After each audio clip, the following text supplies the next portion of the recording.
तो बात करते हैं हम आज के क्वेश्चन की।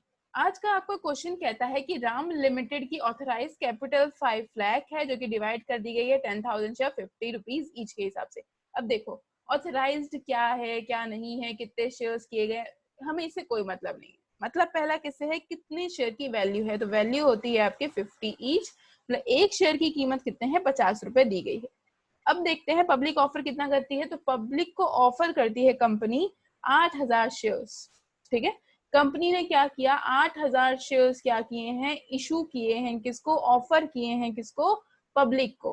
किस बेसिस पे, प्रीमियम के बेसिस पे वो इशूइंग करती है, जो कि प्रीमियम है आपका 8 रुपए। ठीक है, अब देखो, अब इस पैसे को वो कैसे रिसीव करती है। अब ये पैसा करती है कि एप्लीकेशन के टाइम पे 10 रुपए तो नॉर्मली वो रिसीव करेगी, लेकिन साथ में 2 रुपए प्रीमियम भी लेगी। ठीक, अलॉटमेंट के टाइम पे 20 रुपए तो वो रिसीव करेगी ही करेगी, जो कि आपका कैपिटल अकाउंट में जाएगा। साथ ही साथ 2 रुपए एज अ प्रीमियम भी वो सिलेक्ट करेगी।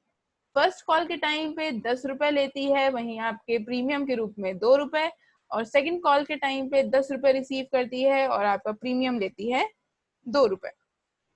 आई थिंक इतना पोर्शन क्लियर हो चुका होगा और ये इजी भी था, अभी तक हमने इतना पढ़ भी चुके हैं। अब कहता है कि कंपनी रिसीव करती है 7,500 एप्लीकेशन, मतलब कि जो भी एंट्री की जाएगी वो 8,000 पे नहीं की जाएगी। किस पे की जाएगी आपकी, वो की जाएगी 7,500 पे एंट्री की जाएगी।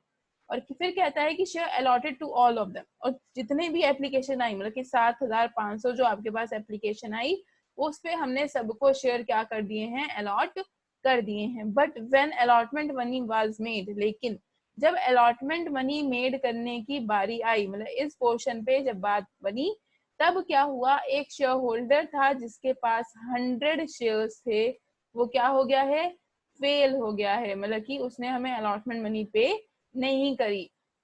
एंड ऑन हिज, उसी के फेलियर की वजह से उसने क्या किया, फर्स्ट कॉल के भी पैसा हमें पे नहीं किया, जिसकी वजह से हमने उसके शेयर क्या कर दिए हैं, फोरफीट कर दिए। अब देखो क्या हुआ, उसने क्या किया यहाँ पे, ना तो आपकी एप्लीकेशन मनी आपको दी, ठीक है, क्या किया उसने, क्या सॉरी, एप्लीकेशन मनी उसने दी, हमें क्या नहीं दिया, उसने अलॉटमेंट मनी नहीं दी। उसी के साथ उसने क्या किया, फर्स्ट कॉल का पैसा भी नहीं दिया।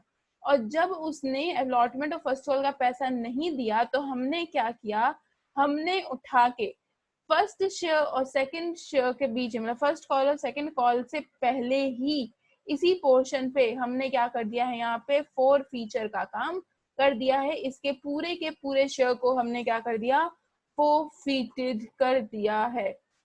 ठीक है, अब देखो क्या हो रहा है क्वेश्चन में। क्वेश्चन कहता है कि एक एप्लीकेंट है जिसके पास क्या है, 100 शेयर हैं।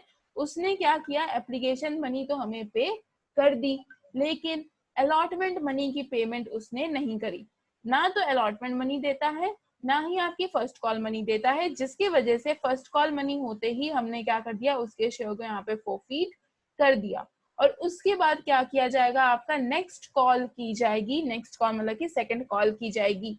सेकंड कॉल करने के बाद अब क्या करते हैं, उसके सारे के सारे शेयर, 60 शेयर, स्पेशली 100 नहीं, सिर्फ 60 शेयर को ही हम री इशू करते हैं। मतलब कि फोरफीट कितने किए गए, फोरफीट तो मैम किए गए हैं जो आपके 100 शेयर, पूरे के पूरे 100 शेयर हमने क्या कर दिए हैं, फोरफीट कर दिए हैं। पर जब बात आती है आपके री इशू को करने की, मतलब कि हम क्या कर रहे हैं, दोबारा से शेयर इशू करना, तो करना कितना चाहिए था, 100 करना चाहिए था। बट कंपनी ने क्या किया, 100 करने की जगह सिर्फ और सिर्फ 60 शेयर्स को ही आपका इशू री इशू किया है। और किस बेसिस पे किया है, 3 कंडीशन के बेसिस पे। जैसे कि हमने पहला क्वेश्चन आपका देखा था कि 9 रुपए के हिसाब से वो री इशू करता है, प्रीवियस वीडियो में आप देख सकते हैं इसको। ये क्या करता है, 3 कंडीशन रखता है, हमें 3 बार हमें 3 तरह से क्वेश्चन सॉल्व करना पड़ेगा, री इशू की एंट्री पास करनी पड़ेगी। पहला 45 रुपए के हिसाब से, मतलब कि 50 रुपए था, 45 पे कर रहा है, मतलब कि डिस्काउंट पे कर रहा है, पॉइंट टू बी नोटेड। उसके बाद 50 का 50 पे करता है, मतलब कि 50 और 50 में दोनों बराबर, किसी तरह का हमें कोई नुकसान नहीं हुआ। उसके बाद 50 रुपए का जो इशूइंग थी वो हमने कितने पे करी, 55 में की, मतलब कि यहाँ पे आपका सिक्योरिटी प्रीमियम अकाउंट क्रिएट किया जाएगा। एक बार इस क्वेश्चन को खुद से करने की प्रैक्टिस कीजिए, जिसकी वजह से आपको कॉन्सेप्ट क्लियर होगा, अदरवाइज हम तो सॉल्व कर ही रहे हैं।